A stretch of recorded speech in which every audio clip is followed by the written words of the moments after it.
Magandang araw mga ka-BTV. Kumusta po ang lahat mga ka-BTV? Pag-usapan natin ang mga maiinit na balita at trending na issue dyan sa Pilipinas.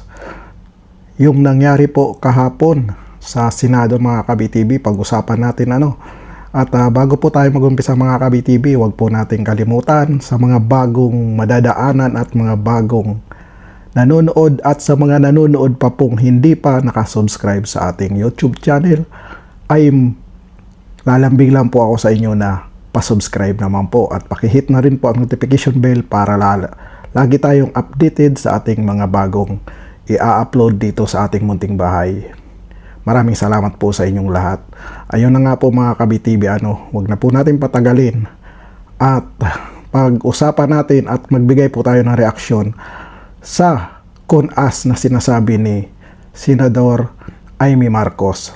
At naglabas po siya kahapon mismo sa kanyang privilege speech ng kanyang video. At panoorin po natin tong ginawa niyang video na magpapatunay at magbubuking kay Senador Tito Soto at sa mga kasamahan niya nung pinag-usapan itong kun-as na sinasabi nila. Panoorin po natin ang kanyang video mga ka-BTV. Madam President, I think Senator Marcos is seeking the floor. We recognize Senator Amy Marcos. What's the pleasure, Doc?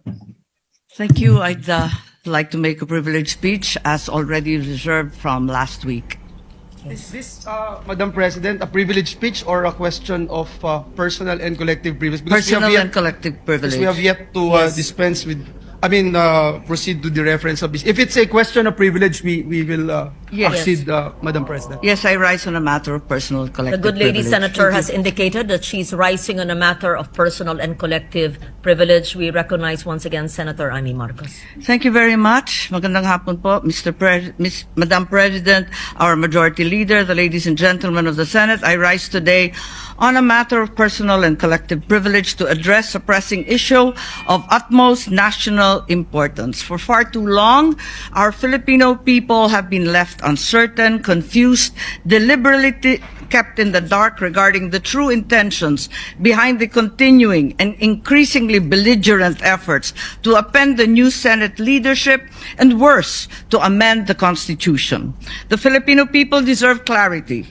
The Filipino people deserve honesty, and above all, the Filipino people deserve at least the truth. Madam President, today I will not rely solely on my own words. I will present before this chamber a short video containing documentation, footage, and statements directly connected to the ongoing efforts toward term extension and charter change. With your permission, therefore, may we now direct the technical team to play the video presentation. Bakit nagpalit ng liderato sa Senado? May I be allowed to humbly move to declare all seats vacant, Mr. President? With 13 affirmative votes, 10 negative votes, and 1 abstention, the positions in all the positions in the Senate is hereby declared vacant. Bakit ito nilusog?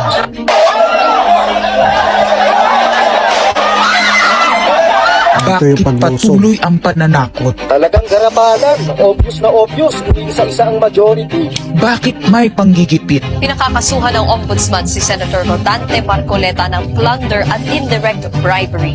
Bakit may pambabaluktot ng kwento? Nililito nila ang publiko. Ang kainan ay naganap alas 4 ng hapon. Ang barilan alas 7. Pinagmamalaki nilang may nangamusta. Si Camille Villar ang unang nag-update. Saka sila nagsi-reply. Last convo, 4 p.m. Next chat, 10 p.m. Bakit may demolition job? Bakit may pait? Bakit hindi matanggap? Napakaraming bakit. At narito ang mga sagot. Pero bago ang katotohanan, wasakin muna natin ang kasinungalingan. I, Alan Peter Shram Ito Cayetano, yung mga having been kasinungalingan. elected to the position of Senate President, Hindi nagpalit ng liderato para sa impeachment. Hindi totoong pinapakalat ng mga nabulaga. Ito this time, Tama. medyo nagkabulagan. Ang impeachment ay labanan ng numero. Hindi ang mga Duterte aligned ang dapat mangamba, kundi ang mga sa umpisa pa lang ay may hatol na. Ang sinasabi, sir, ng ibang mga kritiko, itong Senate leadership shake-up ay tungkol lang daw sa impeachment. Lahat na i-connect. As I told you, may 12 kami. Si Bato is 13. So kahit nawala naman siya, ang pinag-uusapan dito is whether or not you will be able to get 16 votes. Hindi siya ang pagmumulan ng 16 votes. Wala siya doon eh. 12 kami. Bakit kami magkuku? May 12 na kami kung ang pinag-uusapan lang natin eh, impeachment. Actually, 9 lang ang kailangan para ma-dismiss. Yes, 12 kami. So it's more than the required votes. But that's not the point. Ang ano kasi pinipilit nilang i-connect doon. Kaya ako natatawa. Where is the connection there? Gusto pang ipa-inhibit ang mga tinatawag nilang Duterte-aligned senators. Nananawagan pa ng partial kuno at pagiging patas, pero sa publiko, may mga pahayag na hindi makakatakas. While VP Sara is in power, the threat of a full-blown Duterte comeback is still a very real and present danger. Bakit ganito ang desperasyon? Bakit hindi maikubli ang gigil? No. Bakit natataranta ang lahat? Mr. Speaker, I move to endorse to the Senate the resolution setting forth the articles of impeachment. Narito ang pagsisiwala. Noong April dito na 22 tayo. sa Soler, Nagsisiwalat na, nagkita mga si kabitibi. Tito Soto at House Speaker D para pag-usapan kung ano ang papakialaman sa 1987 Constitution habang nakaupo si Bongbong Marcos. Kasama ni House Speaker D ay si South Cotabato Congressman Ferdinand Hernandez. Kasama ni Soto ay ang dating Senate Secretary na si Mark Mendoza. Konas ang gusto nilang mode ng charter change. Muling Ayan, kung sulong sa Kamara ang charter change o pag-amyenda sa konstitusyon sa pamamagitan ng Constitutional Convention. Is something big brewing inside the government to claims of a possible no election scenario. Ang pag-aamyenda ng konstitusyon sa pamamagitan ng Constituent Assembly. At Sir para Lito makakuha ng Banayo suporta ang sa nagano. Senado at sa Kongreso, ito dapat Unang ang mga nilalaman. Pahayag ng Dapat Conas na to. ma-extend ang termino ng mga senador at congressmen na mawawala na sa pwesto by 2028. Ang eleksyon sa bawat senador ay magiging by region. Nagdiskusyon sila kung 2 o 3 senador per region. Kinumpute nila kung mayroong 18 regions, nasa 36 o 54 ang magiging senador. Lumutang din ang usapang para hindi makaporma si Inday Sara sa 2028, gawing 50 years old ang edad ng pwedeng tumakbo. Pero nagpanukala rin si Soto na pwedeng gawing 35 years old para kay Vico Soto. Dahil ipagmamayabang niyang kayang talunin nito si Inday Sara. Meron ako inadagdag, maganda, Vicky. Ibaba natin ang edad ng presidente to 35. Magagaling ang bata ngayon eh. Magagaling eh. Ibigay na natin sa mga kabataan na pagpatakbo nitong bansa. Baka puro matino pa mailagay natin. Baka sabihin nila, Senator Soto, this is to siguro allow your nephew, ba, si Vico, na tumakbo. Sabi ko na Maging qualify. sila ng ganun eh. Sabi ko na mag-iisip sila ng ganun. Hindi ko naisip si Vico. Hindi ko naisip si Sinungaling, Soto. Ang impormasyong Sinungaling ito ka, ay Soto. mula mismo sa kasama sa meeting. Kasama din nila ay isang congressman, isang gobernador, isang retired military officer, isang dating may mataas na Ito yung mga kasamahan. at 5 mula sa private at business sector. Kaya ba binaliwala ang panawagan ng taong diba? bayan? Kaya ba binaliwala Hindi ang mawawala ang paalala business ng sector Iglesia dyan. ni Cristo? Hindi po nagbabago ang bilin ng Iglesia ni Cristo, Nelson, na ang Iglesia ni Cristo po ay tutol sa impeachment. Kaya ba nagtatapang-tapangan ang mga umaastang bida sa ginagawa nilang tunay na drama? Kaya ba nila sinasabing hindi sila natatakot sa eleksyon ay dahil alam nilang walang eleksyon na magaganap? Hindi po kami natatakot sa susunod na eleksyon. At ang boto sa impeachment ay Hindi refleksyon daw sila ng boto natatakot sa dahil pagsiga nga, sa may pinag-usapan na. 1987 Constitution. Pabor ang karamihan sa mga pagbabago sa saligang batas, lalo na sa usaping ekonomiya. Ngunit kung papakialaman ng iilan ang konstitusyon para maghari-harian, At para sa pansariling kapakinabangan, makapwesto ng matagal o mailuklok ang kamag-anak, humanda kayo sa galit ng bayan. Ang pagpapalit ng liderato sa Senado ay hindi kakaiba.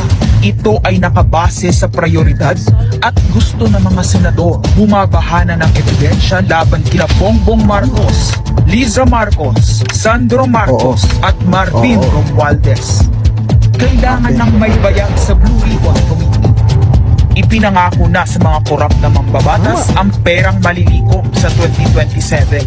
2028 national budget. Dapat pigilan. 2028. Alam natin, that's the election budget. And it was assured to the congressman, this will also be the CONAS budget. Nagiging isa ng malaking sindikato ang pamahalaan. Sinusuportahan ito ng mga dating kalaban, mga tinulungang manalo noong nakaraang eleksyon, mga may galit sa nagdaang administrasyon. Lahat sila kasama ng pinakamalaking troll farms at ilang bahagi ng mainstream media ay pinagagana ng dalawang bagay. Pera galing sa korupsyon, galit sa mga Duterte.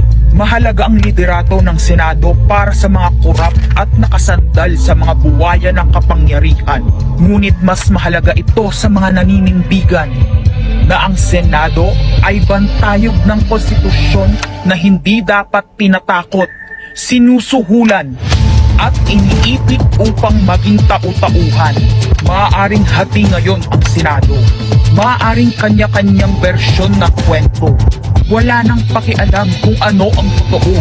Isa itong indikasyon na gumagana ang demokrasya. Kailangan lang maalala ng bawat senador na kahit sila ay may kapangyarihan, hindi dapat nila malimutan magpakatao. Sa kabila ng lahat ng problema, pinakamababang halaga ng piso sa kasaysayan, mataas na bilihin at gasolina, kawalan ng trabaho, halos wala nang makain, nagpapakamatay na mga magsasaka. Ang inuuna ay politika, impeachment at kung ano-anong propaganda para mabalik ang kontrol sa Senado ng mga nangako na maisakatuparan ang pagpapahaba ng panahon sa kapangyarihan. Kung magde-deny yung mga nandoon sa meeting na yon at pabubulaanan yung aking sinabi, then sasabihin ko kung sino ang nagsiwalat sa amin. Kasi magugulantang ang buong bansa pag siniwalat ko kung sino yung nagsabi sa amin. So ayun na nga po mga ka-BTB, napanood nyo na at narinig nyo na mismo ang pagsisiwalat ng katotohanan at kasinungalingan ng mga senador at congressman. Kasama nga po dito sa pag-uusap po nga nila itong CONAS na sinasabi na no election sa 2028. At ang kasama po dito sa pag-uusap nila itong si dating Senate President Tito Soto, Speaker Bujidi at mga congressman at may 5 pong galing sa mga oligarko sa pinag-uusapan nilang CONAS. Yun po ang pinag-usapan nila mga ka-BTB. Kaya pala mga ka-BTB hindi sila takot sa darating na 2028 election dahil nga ito ang kanilang binubuo itong CONAS na to na no election in 2028. At isipin nyo pa, dahil sa sobrang takot nila sa mga Duterte, talagang lahat ay ginagawa nila at i-extend pa ng 3 taon ang kanilang mga termino para hindi lang makaupo or magkaroon ng eleksyon sa 2028. Tingnan nyo na po mga ka-BTB ang mga katarantaduhan at kagaguhan nitong mga nasa gobyerno na ginagawa sa sambayan ng Pilipino para po tuloy-tuloy ang kanilang pagnanakaw at pagpapahirap sa sambayan ng Pilipino. Yan po talaga ang gusto ng gobyerno ni bangag na si BBM. Tumagal hanggang 2031 ang kanilang termino para lalo pa silang makapagnakaw sa kaban ng gobyerno. Hanggang dito na lang po mga ka-BTB ang ating reaction video. Always remember po, God is good all the time. God bless us all. BTB React is now signing off. Bye-bye.